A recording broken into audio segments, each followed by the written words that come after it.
start the Mermaid to Lotus series, start by standing up inside the hammock. You want to bring your right leg and your entire hip along with the glutes outside the right side of the fabric. Then you lean back and try to clip the right leg above the fabric, getting the fabric behind the knee and standing up. Take your hands up straight, pull up to create a lock around your right thigh. Yeah? You want to take your both hands on the right side of the fabric, right hand under your thigh to create a stable lock, and left hand slightly above your head. From the gap, slide the left knee outside the fabric. With your right hand, bring the tail forward in front of your head. And then you want to bring both the hands in front of you to balance in your mermaid. You're in your mermaid position. Then, twist over your right shoulder, bend the right knee to create a knee lock. From there, you can do a very nice shape. You can hold the ankle if you want to. If you don't feel strong in your grip, keep holding the fabric with one hand. If it's easy for you, let both hands go and you can try the variation of a full ankle hold. From there, to get into lotus, hold the tail, brush your left leg back inside the fabric, cross your legs over, and just one more time you can come to a hanging position, cross your arms and open. This is a very pretty shape. At the same time, make sure your knee clip is very strong in this moment.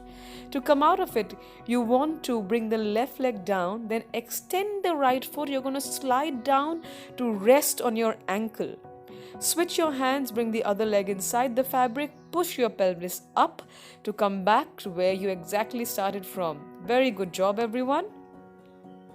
It's very important to understand the movement of the knee to come into the mermaid. Think of your knee leading the movement and you're kind of making an 8 shape with your knee.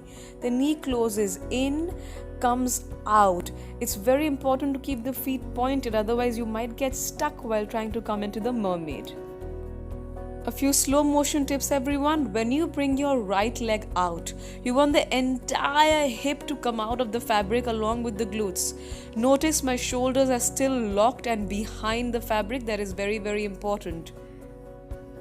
You want to make sure that the position of the fabric to create a lock around your thigh is absolutely correct, and for that you need to pull up and push the leg down at the same time. You need it to be one movement to come into the right position of getting that lock around your right thigh.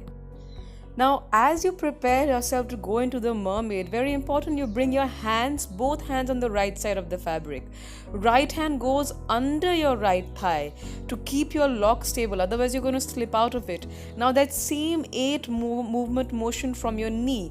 I open the knee, I close the knee, keep the feet pointed to slide it in. You want to move the tail in front of your head, keep your inner thighs very, very active and squeezed in this position. Keep your elbows straight so there is no undue tension on your shoulders, and then push the fabric away and keep squeezing your inner thighs to maintain your mermaid. That is very, very crucial.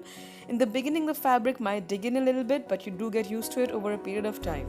Now, the coming out is very, very important as well. You bring the torso up by climbing up with your hands. Bring your left leg back into an inverted stack position. Now, you want to extend your right leg and land on the right ankle. So that you don't fall out of the fabric, you slide down and land on your ankle. Keep your feet pointed. Switch your right hand to the right fabric for a moment. Press the left foot into the fabric to come into a stable sitting position, L sit, and then push your pelvis up to come back into a standing position. Thank you for watching, everyone.